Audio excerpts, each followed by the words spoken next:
Thank you very much, and I will kick straight off. I'm conscious that we have a schedule here today. So my name's Melissa Conley-Tyler.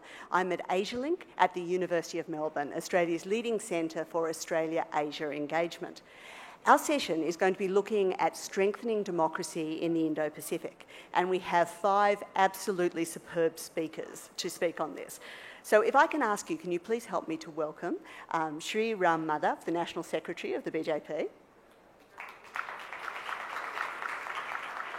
Faris Mamoon, who's on the Executive Council of the Maldives Reform Movement,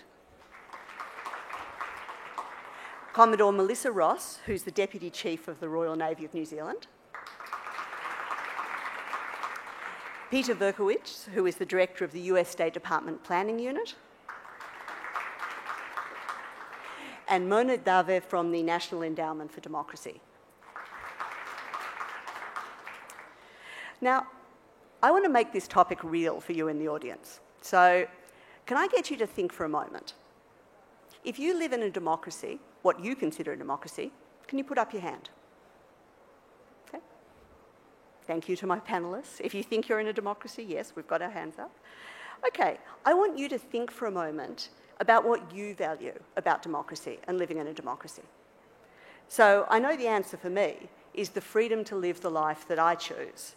So, it doesn't matter whether I have a religion or none. The same laws apply to me as to my husband. My son's politics and sexual orientation will not affect his future. These are things that matter deeply to me. And so when we look around, you can hear from that I'm unapologetically pro-democratic. I think when we look around, it's not a great time for democracies. So if you think since the turn of the century, we've lost 25 democracies in the world that have no longer sort of keeping that status. And I think compared to the sort of wave of democratisation we saw from the 70s on, we're in a period of democratic deconsolidation. So the 2 questions we're going to be focusing on here are, what are the challenges to democracies in the region? And that can be internal and external ones. And then, how can other countries work with those democracies to build their resilience? So, can I start off with you, Sri Ram Madhav? Why should we care about the health of democracies in the region? As far as we are concerned, because we are a strong and vibrant democracy. India, right from the time it became independent in 1947, has opted for a democratic form of government, and we have shown to the world how a country of 1.3 billion people, 900 million voters, can be a functional and vibrant democracy. I'm not saying we are completely flawless. Every system has its own flaws and all. So our bias will always be in favor of democracies everywhere. Having said it, let me just add that there is no one single model of democracy in the world. That also we must acknowledge. There are democracies and democracies, especially the region about which we are talking, the Indo-Pacific region. Here, various models of democracies are in practice. And, they say, the definition of democracy, generally they say as a government of the people, by the people, for the people. In this, broadly speaking, of the people, yes, because democracies are supposed to be elected governments. They are of the people. For the people, yes, once they are in power, they work for the people. But by the people, it varies. It is exactly the people whose wishes are represented. It depends on the kind of system you have in place. Having said it, yes, we consider democracy as the available best and most accountable form of government. In that sense, it is good to have those values accepted by more and more countries. But in India, we say that you can't choose your neighbors. You have to learn to live with them.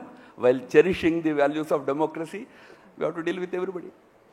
So what would you say should be India's role in strengthening other democracies in the region?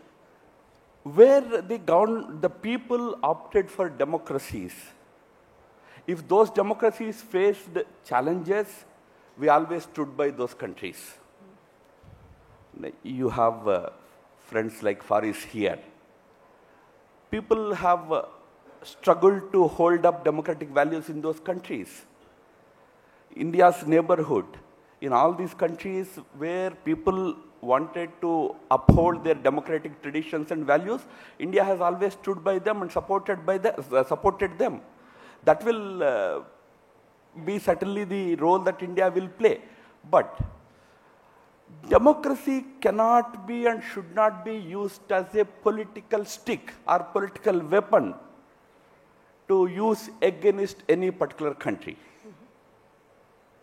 It's always good to promote democratic values, which India will do. India has shown in last 7 decades how we have helped a number of democracies. But at the same time, with the red line, that it cannot become a political slogan or a trump card or a stick to beat other countries with. Mm-hmm. So support rather than the stick. So if I can turn to Faris, from your experience in the Maldives, I mean, what are some of the challenges to democracies in the region? Well, I think any discussion about the state of our country or countries in the region, especially smaller and low-lying countries, has to begin with climate change, or the climate crisis as we call it in our country. It's a very immediate challenge and the effects are felt already. So any discussion, any other threats can only be seen in light of the climate crisis, unless the world can act in a decisive and timely manner, as demanded by the science. I think other debates are only academic. Having said that, we also see in the Maldives other global trends that are real challenges to democracy.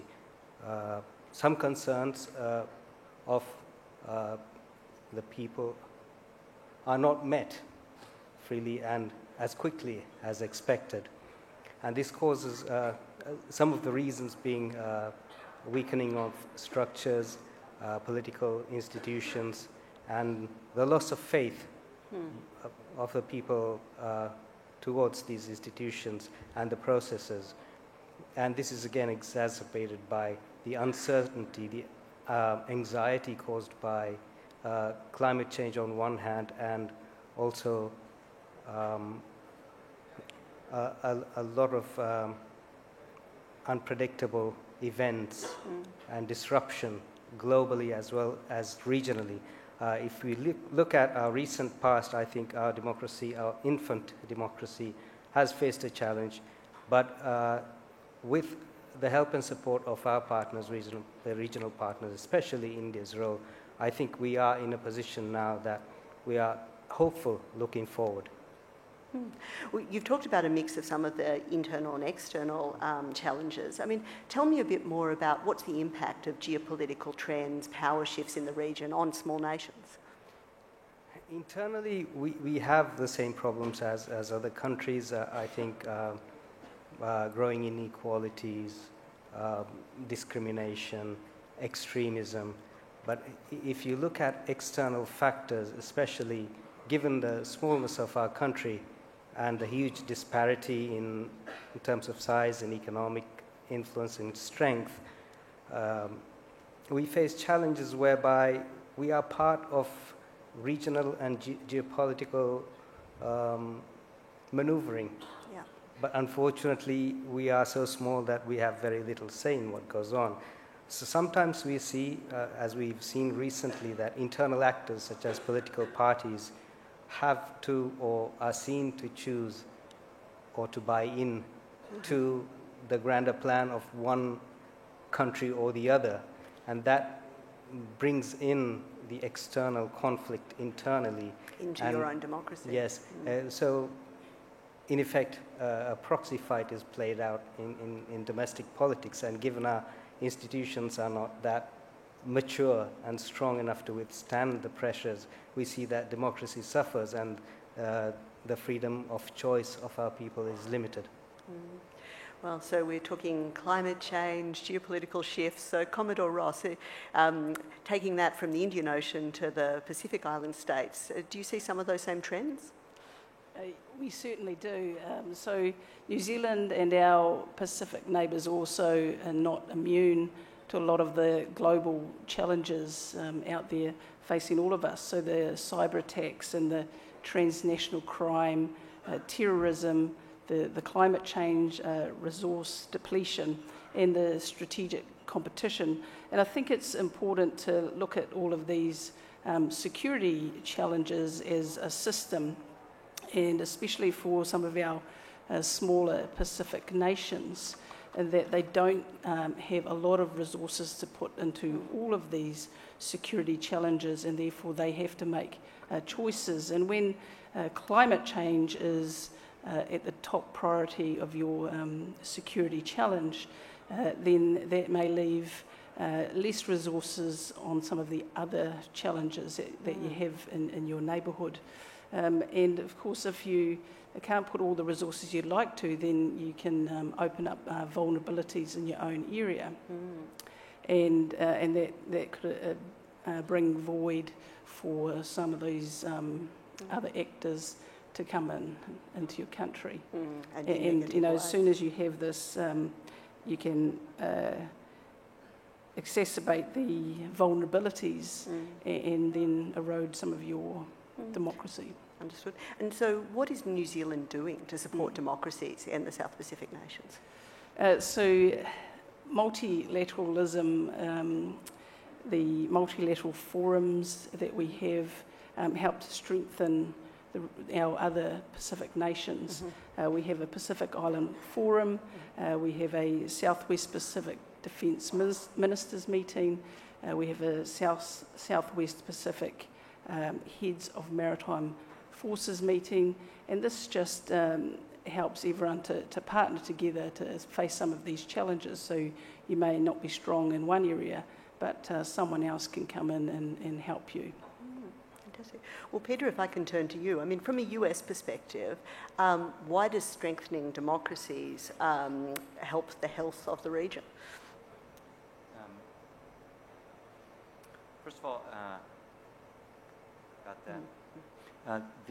The United States view, of course, is that democracy is good for the region, for the Indo-Pacific region, because democracy is, especially in the modern world, is good for all regions. Why is that? Because we believe that in democracy, the government's accountable to the people. We believe that democracies are resilient. And we believe that democracies are more in harmony with the essential dignity of human beings and fundamental freedoms.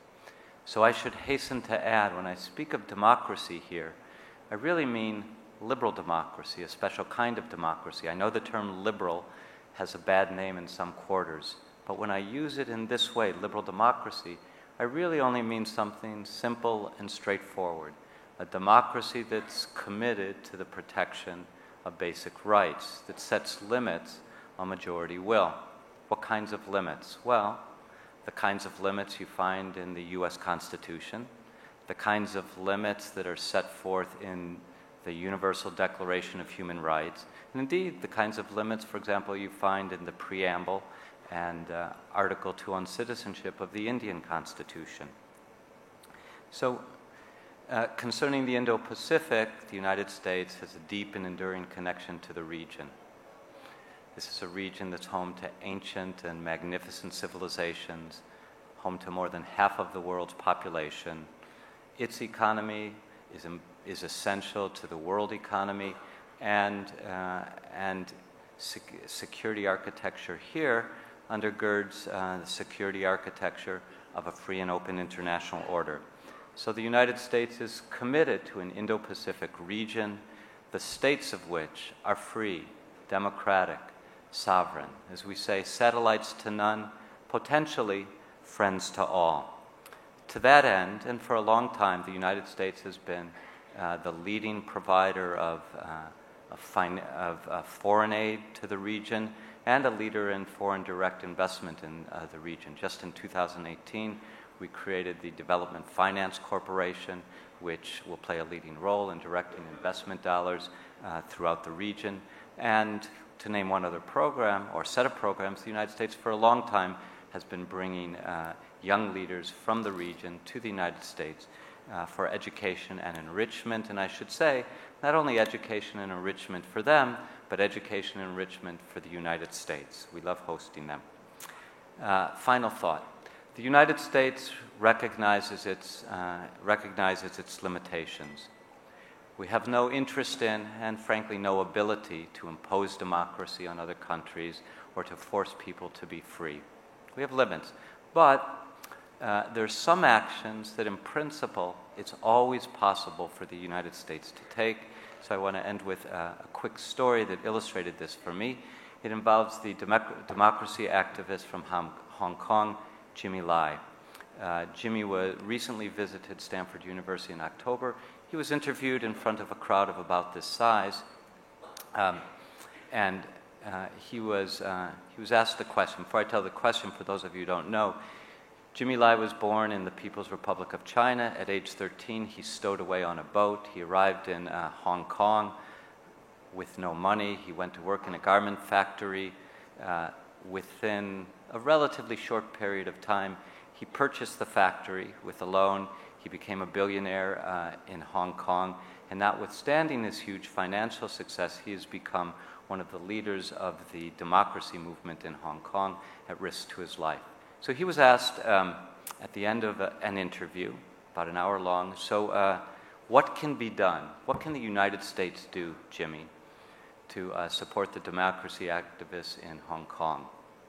His answer was instructive. He said, "We don't need tanks from the United States, and we don't need higher tariffs on China, and we don't need lower tariffs on China. What we need from the United States and other democracies is not to be embarrassed about your values, to champion your values loudly and forcefully." Now, I don't mean to say that's all that the United States can do, and other democracies, but I do mean to say that's the very minimum that we owe peoples around the world struggling to be free. Thank you. Well, I'll go on to Mona now to ask a little bit more about what practical examples you can give us of where democracies have been working with others to build their resilience.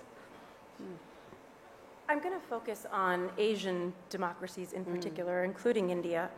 I think they all have different comfort levels as it relates to supporting fellow democracies within the region. Some have created foundations, and others have government departments or agencies that focus specifically on helping with democratic know-how and building those technical skills and institutions, whether that's providing electronic voter machines, to training up fellow election commissioners, to more soft programming, let's say, on what are citizens' rights and responsibilities.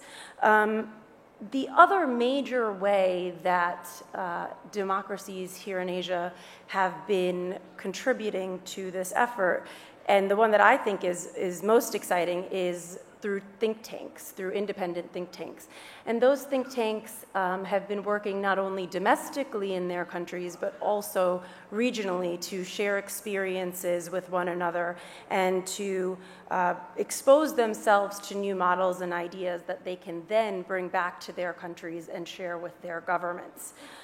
Just a few specific types of research that have been going on of late include reviewing of existing democracy support programming and really exploring what types of models exist around the world so that they can be up to date and up with the times in terms of the different types of challenges that are being faced by nascent democracies, including the ones that Faris has laid out for us.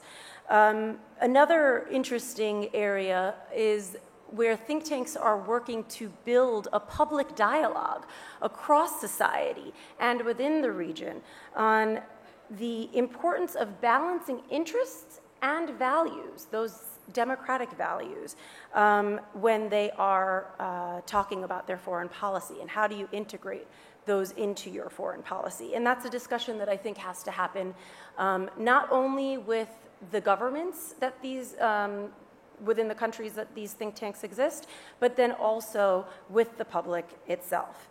Another really interesting area that groups have increasingly been looking at is identifying the gaps in governance and identifying improvements that can enhance transparency and accountability so as to be more resilient to both internal and external threats that might undermine the democratic process, practices, and institutions.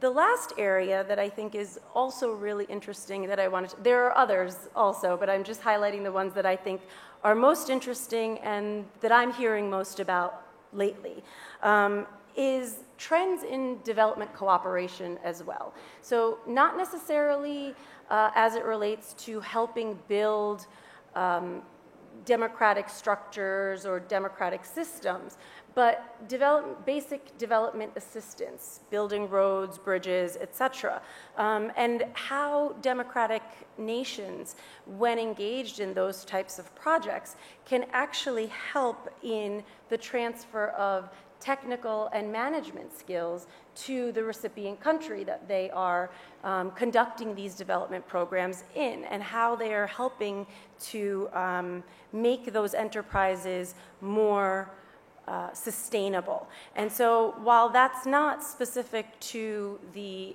infrastructure of democratic systems, it really is an important part of the way that democratic countries can help nascent democracies or fellow democracies in the region build their own economic systems by which they are sustainable. And thank you to all of the speakers. So one of the things I love about Rosina is real dialogue. So we've left a full half of this session to get your comments and questions so that you can engage directly with the wonderful people that we have on stage.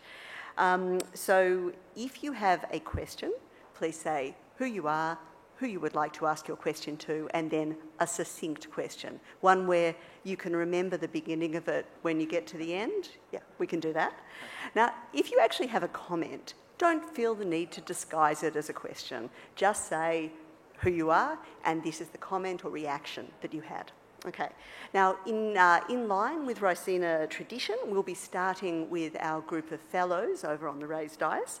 I'll then be moving to other parts of the hall. So if you do have a question or comment, feel free, anytime from now on, to move up to one of these microphones, and then I'll just go around. So if you've got a question or comment, come up to the microphone.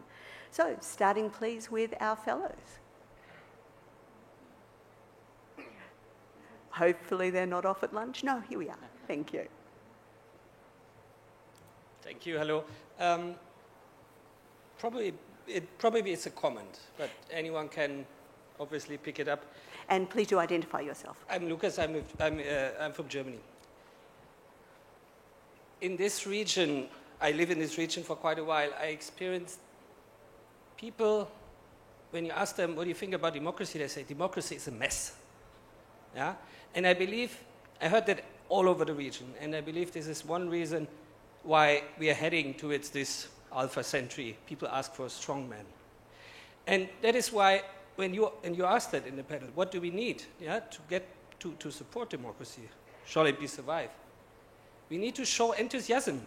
We need to make democracy sexy again, and I hope that this panel can contribute to that. Thank you. Thank you. Make democracy sexy again. That's a hashtag. That is definitely a hashtag. Do we have another one from our fellows? This is your chance. Okay. No? Okay, we'll go over to here for the next. Hello, I'm Chris Zalewski from Poland. I work for an independent think tank. And as our biggest, so we deal with the Asian transformations and the impact of these transformations for us in Europe, specifically in Poland. And therefore, our biggest team is, of course, the Chinese team. And I have a specific question to Mrs. Mona Dave. How would you assess, in light on your comment about infrastructure and democracy, how the Belt and Road Initiative has an impact on democracies throughout the region? So is there any kind of, not only case studies, but more general assessment of the impact of this program on the democracy in the region? Fantastic. Well, I will go back to people now, but can I ask others, get yourself ready, go and stand by a microphone, particularly Indians. This is your opportunity to ask the General Secretary what he thinks of things. I encourage you strongly. So our two questions so far have been, how do we make democracy sexy? And what's the impact of the BRI on democracy? So who'd like to start us off? Mona, do you want to start? Sure. Well, I'm sure that Mr. Madhav also has some thoughts on the BRI, but I will begin, and I hope the others will chime in. In chatting with civil society organizations, particularly within the region, you do get the sense that these democracies are in need of financing. They need the financing that is coming from a variety of different countries from around the world. I think the key point that many of them make to us, this is the think tanks, the civil society institutions, governments, academics, etc., is that in taking those funds, they do want some assistance, collaboration, etc., in being able to make sure that their systems are resilient. And that's not to say resilient purely to and it's not, there's BRI as it relates to China, but there are all different types of donor nations around the world that have their own interests when making these investments. But, I think being able to respond to the recipient countries' influx of funds to ensure that their systems are functioning in a democratic way, and that their governments, when those monies are coming in, are also remaining transparent and accountable to the public as they take on those projects. Fantastic. And Peter? Yes, I will confess that I don't know how to make democracy sexy. But I have a thought on how to make it compelling. Of course, democracies, especially in developing countries, they require proper financing, they require good government, they require fighting against corruption. But all democracies especially require education for democracy. This remains true in the United States, it's true everywhere.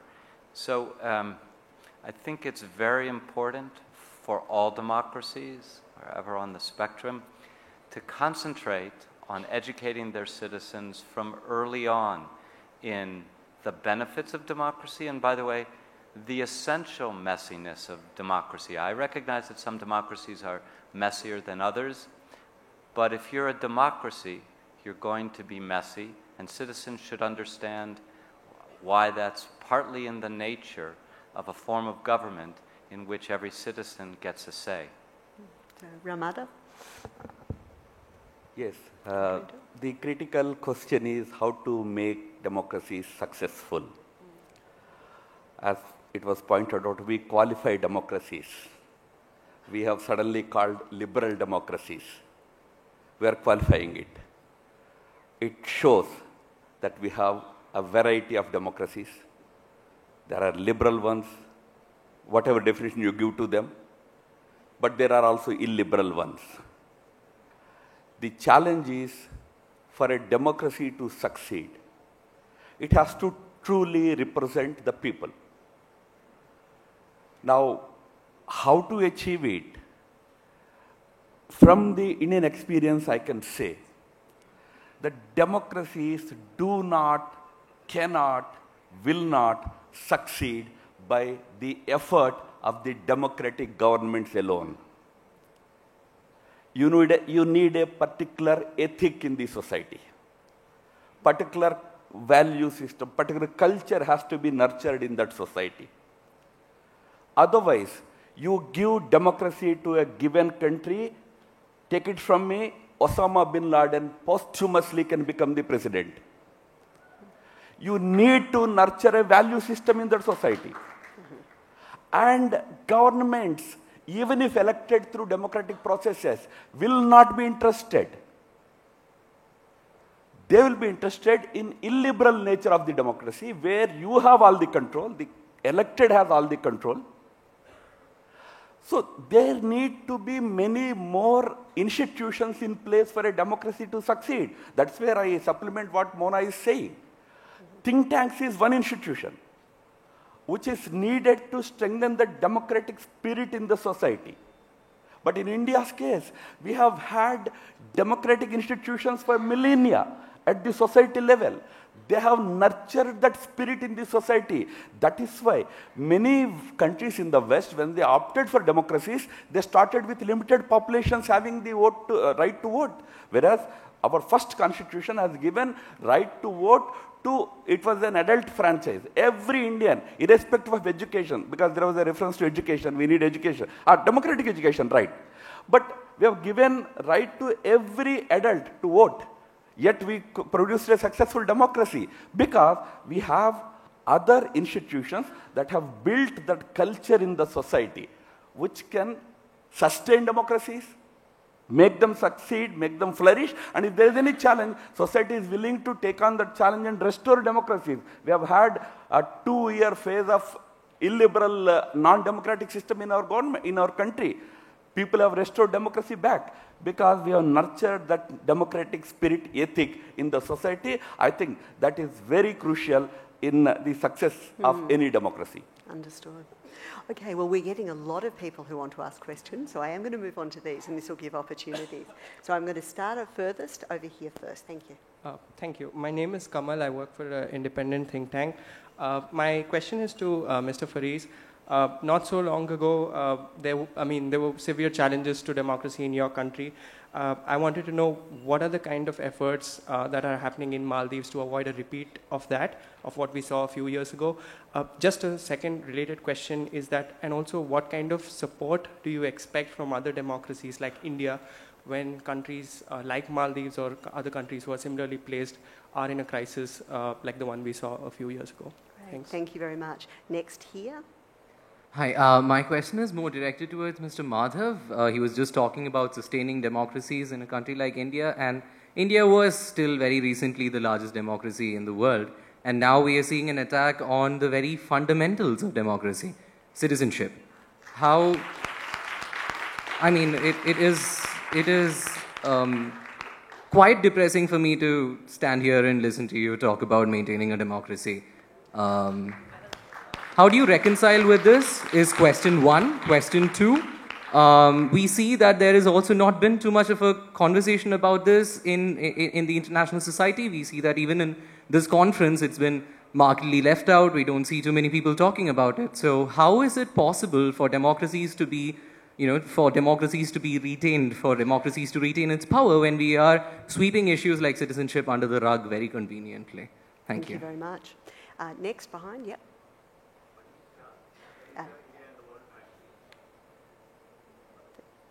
Just a bit lower will help you. Yeah. My question is to do with the narrative. There are multiple narratives being built around the Indo-Pacific, and the dominant narrative. I think it might have to just point down a bit. Okay. Thank you. Is this okay? Yeah, that's great. Thanks very much. Hello. Yeah, I'm saying that there are multiple narratives being built around the Indo-Pacific, and the dominant narrative is that it's an anti-China alliance, it's a mechanism for China containment. Now, looking ahead, this remains the overpowering impression despite numerous attempts to officially deny it.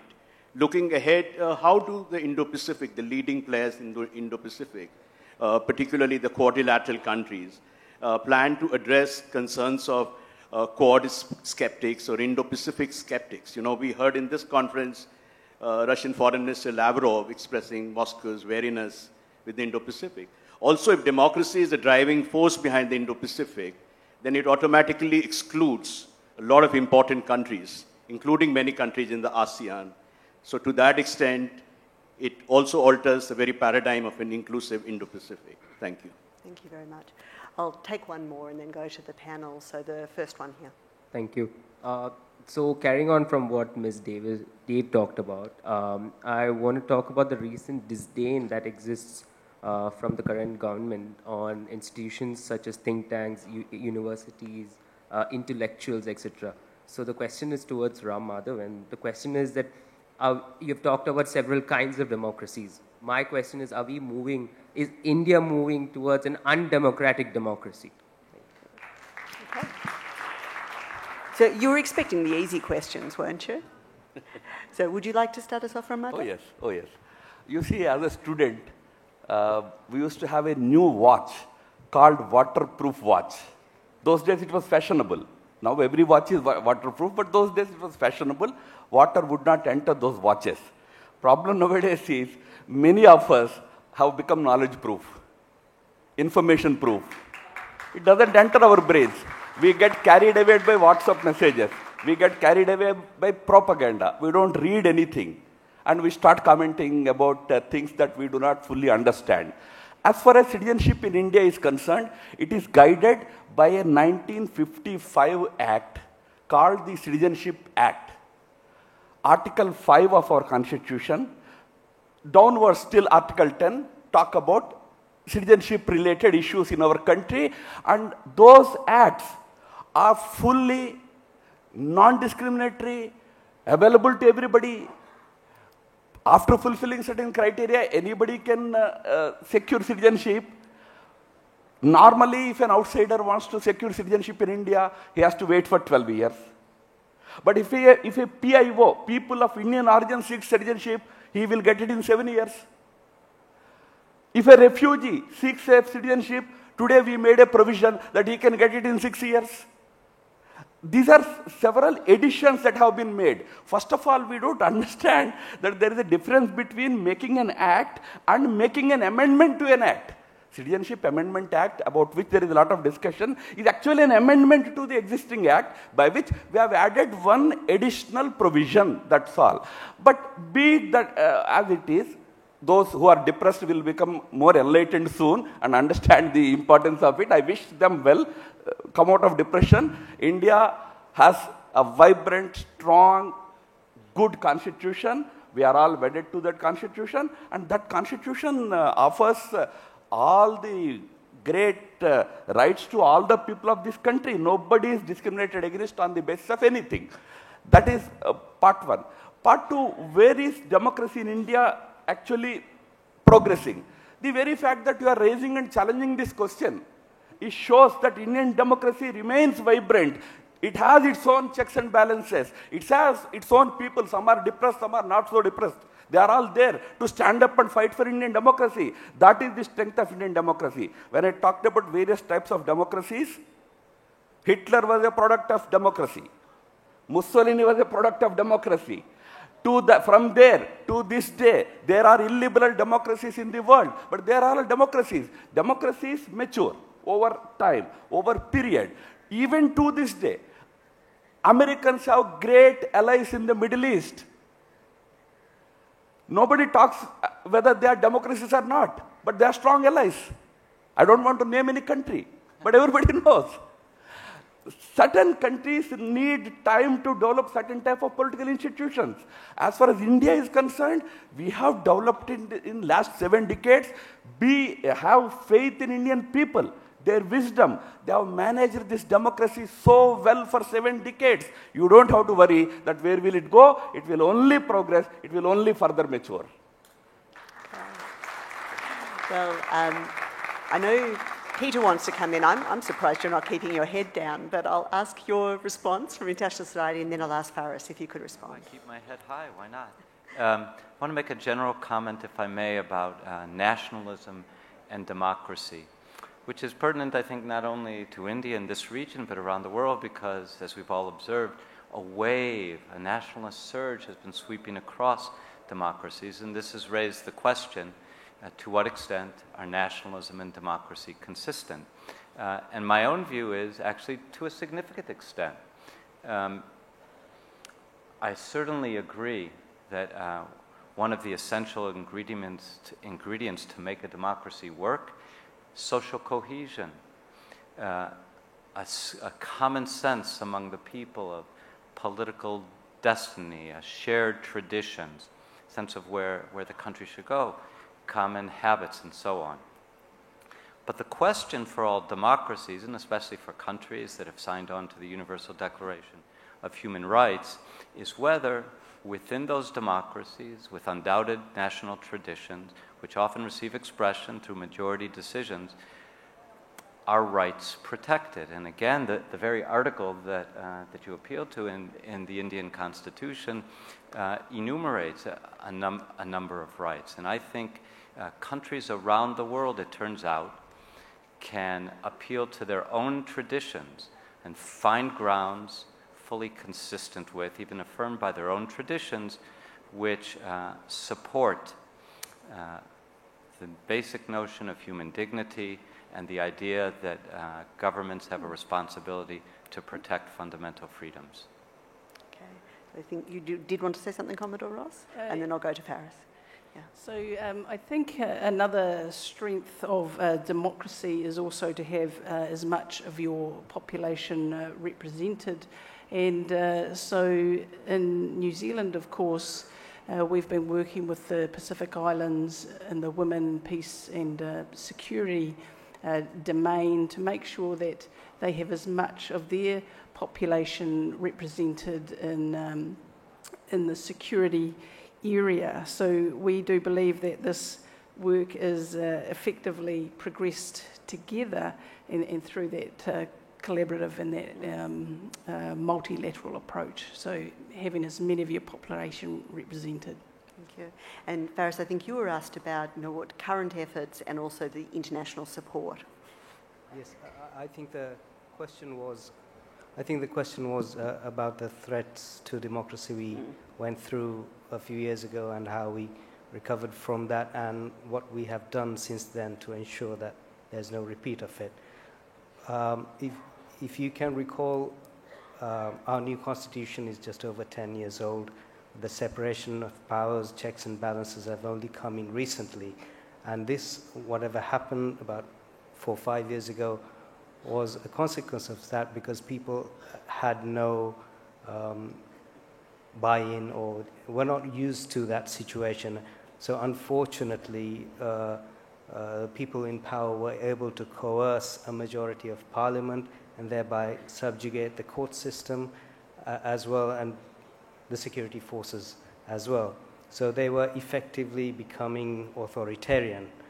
But I would like to say that what we achieved in 2018 is actually a victory for democracy, and it showed that our democracy is resilient. It was democracy itself that saved itself because the people came out and voted with their feet. In spite of whatever coercion was exerted on them, ultimately the results were a victory for democracy. We have learned from that, and we have identified certain amendments perhaps to be made to the Constitution to ensure that the separation of powers remain intact and that each branch of government is able to act independently. A lot of work remains to be done.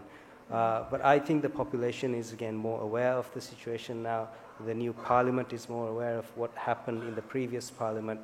But also I think we do rely upon democracies in the region and further afield for support in building and strengthening our institutions, but also ensuring that the people's expectations of infrastructure development are kept to, at least try to, because what we saw in the previous 5 years was there was a huge, there's a lot of development, infrastructure projects being developed, and for us, for the voters, something that's tangible and they can see and hold is very valuable. So we need to match that development. The expectations. Fantastic. Okay, well, I'm going to go over here, madam, and then we'll be going there.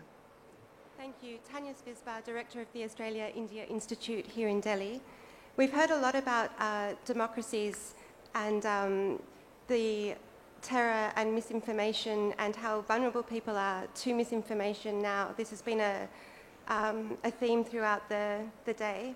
If we want to have effective democracies that we can be proud of instead of embarrassed by, as I think was alluded to earlier, isn't the best defense of democracies to genuinely respond to addressing socio-economic inequities and knowledge gaps, to reduce vulnerability and to increase well-being, satisfaction and critical thinking, which is in fact the best defense to misinformation?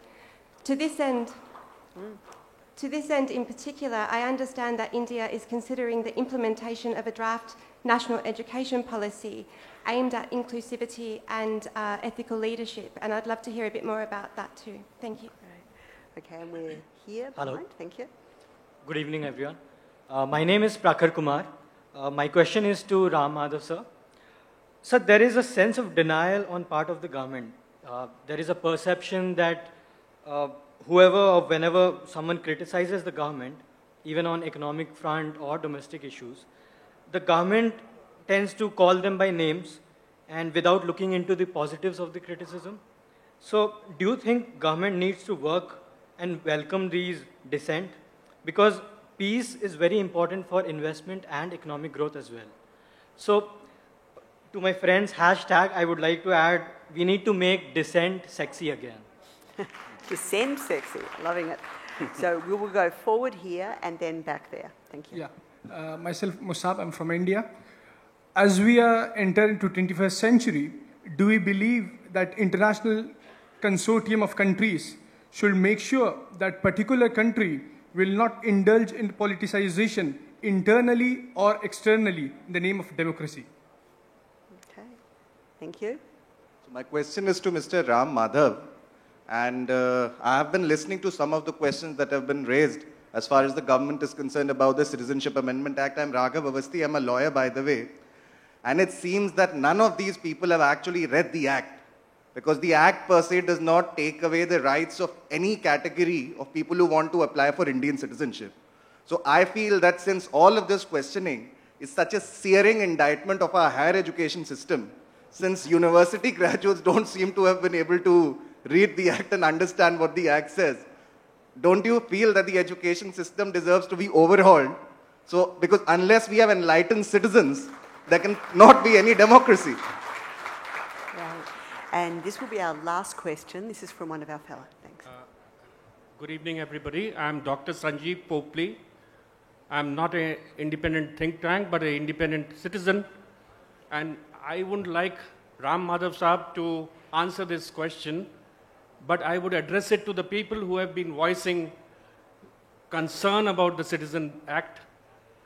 Please read and understand and make people understand rather than 5-year-old kids shouting slogans of Azadi. They want Azadi from their parents. They want Azadi from whom? From their teachers? And the very fact that you can curse the government of the day is a vibrant democracy which is allowing all this. I hope you understand things and act accordingly. You are being allowed to,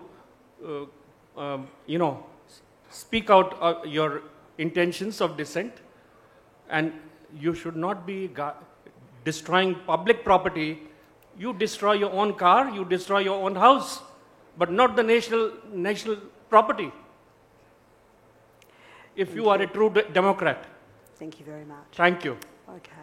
So we're going to go in reverse order, if I can just get, around a minute for you just to finalise and respond to any of these last comments. So Mona.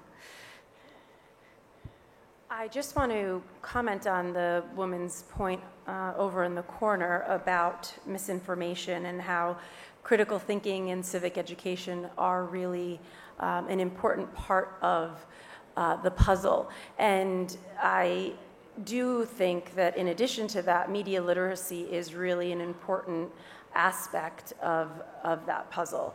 And so whether that's governments integrating these concepts into their curricula from the youngest ages of schooling to citizens groups and others being engaged in the process of making sure that people are able to decipher what is and isn't real in the news media and to be able to ask the critical questions of that media or ask themselves the questions of whether or not that media appears to be authentic. So I would just like to end on that, you know, being active citizens is also partly about being thoughtful about how we engage in that political process. Thank you. Commodore Ross. So especially for larger countries, and even in the Southwest Pacific, New Zealand is a larger country in comparison to some of our smaller neighbours, it's really important for us to advocate and then amplify some of the voices that are coming from those smaller countries, and to also make sure that what they want is what we're delivering on, rather than delivering what we think that other countries might want that are smaller than us. Thank you. Faris. Yeah. I think the point about making democracy attractive again is very valid. We see the tendency recently of having strong men lead or having extremist or ultra-conservative people lead, and that there's this thinking that they are more successful in achieving the country's goals. I think there's a huge role to be played by the democratic world, democratic countries, in educating developing infant democracies, and also in helping development. Peter? Without addressing for the moment the merits of the particular issues, I want to agree with those who said that an engaged citizenry is essential to democracy. I want to agree with those who suggested that an educated and enlightened citizenry is essential to democracy. And I want to congratulate the Racina Dialogue and ORF for hosting an event in which both sides of the questions get aired and a representative of the government has an opportunity to respond. And on that, we will leave you with the final word, sir.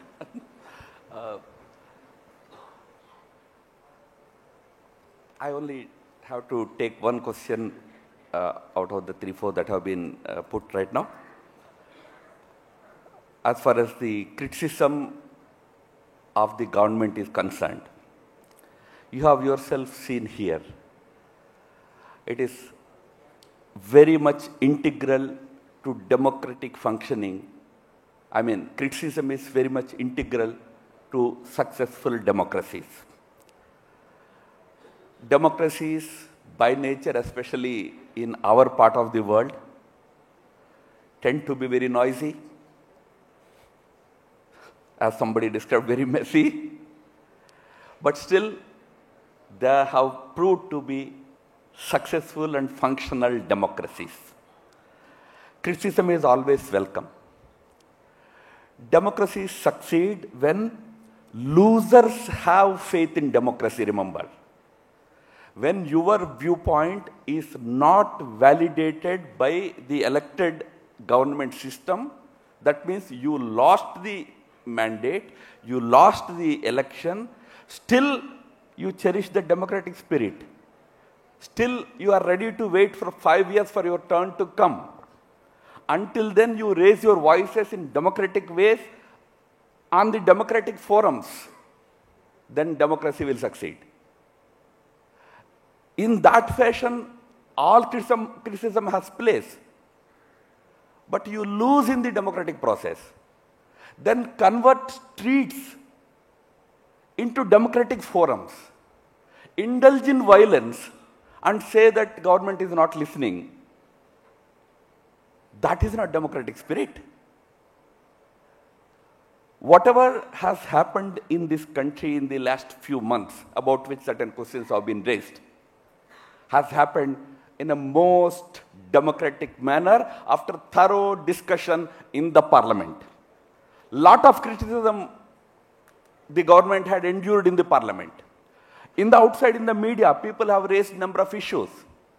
Government is duty bound to respond to all those criticisms and issues.